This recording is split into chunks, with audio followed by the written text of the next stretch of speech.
There's an event held recently with Deepal at the Village Green. The show was successful, and we thought we'll invite Deepal Sooriyaarchchi in our studios this morning. Good morning and welcome to our program. Good morning. Deepal, very briefly, now you have written 15 books over the years. There are some books which I was so interested to ask you, but out of all those 15 books, what's the best book you have ever written? The best book is yet to be written. That's a good one. Well, I think most of my books are related to management topics, and I started writing them. The first book, I have been wanting to write this book for a long time. I was starting, but it never happened. Then you know what I did? I went and told my mother, on my father's 10th death anniversary, I want to bring out my first book. Now, once you set a deadline like that, you cannot go and tell your mother, that's right, you know, shall you do it next year? Well, you can tell that to a mother, but it's not done, right? So that really pushed me to do my first book, Sinhala Business, which is probably the first ever book on marketing written in simple Sinhala. And just before coming here, we signed up for the 4th reprint of that book. It's very popular. Then I did a series of books on various management topics, bringing them into the Sinhala audiences. Then there are some English books also. Out of that, Inward Bound is another interesting book, I think, because it was how you can use mindfulness in your day-to-day life. And then there are some books that I have written for children, and there are books that I have written on Buddhism and Buddhist topics, like for example this 550 life stories of Buddha called Pansya Jataka. And I have written a book on how to find what is the most appropriate Jataka story for a situation. Right? Because nobody would read the whole 550 books. I mean, nobody reads the Bible unless you are a student, right? So it's like that. So today we are in this web search generation, right? That's right. You want knowledge whenever you want, right? Just in time knowledge. So supposing you find somebody is getting into an addiction, is there a nice story from Jatakas that you can tell how to get out of it, or the consequences? There is. Let me tell you that story. There was this king who had a nice garden, and there used to be a deer who would come to this garden every day. And he was such a beautiful deer, and the garden keeper wanted to catch him, but he just couldn't catch. So when the king also heard about it, he said, King, I think I can trap this deer.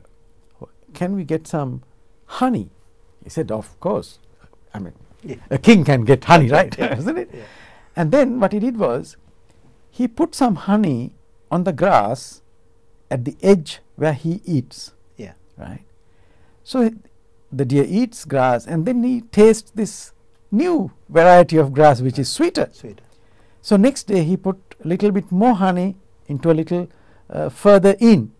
Like that he started putting honey little by little until he came very close to the main section of the garden. From there he put 2 fences and start putting more honey every day until the deer ended up in the palace. Now the king was telling, look here, this is what happens when you get into addictions.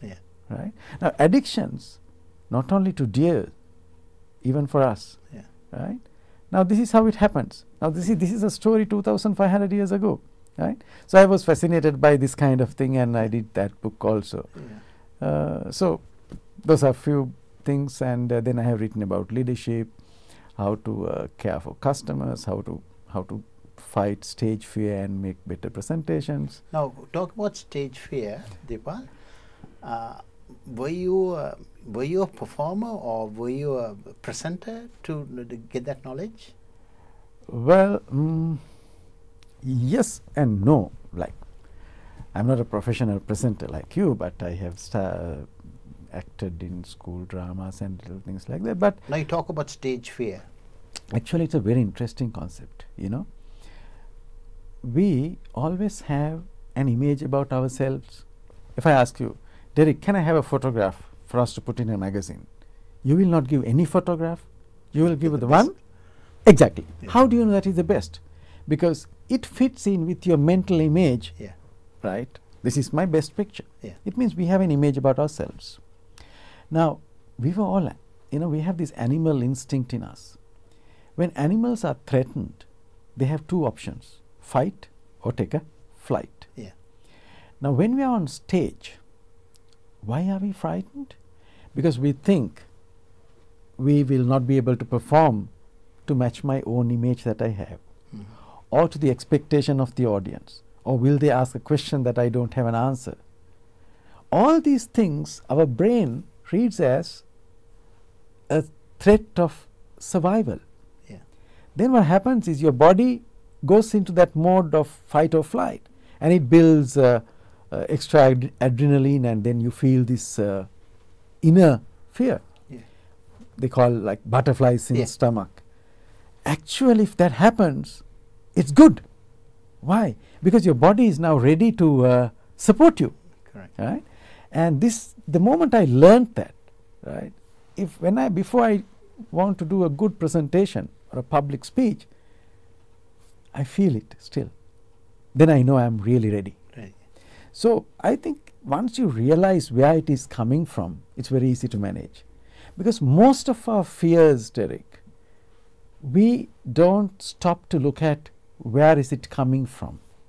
Like, for example, you are alone at home. You hear a sound outside. You are too scared to go and look at what it is. You think this must be a thief trying to enter the house. Yeah. Then you are so scared. Yeah. But you open the window or move the curtain to see it's a dog. And the fear goes. So what happens to most of us is when there's a fear, we don't stop to examine where it is coming from. You see? Yeah. And when you examine, you realize there's no big deal. Correct. Right? So stage fear.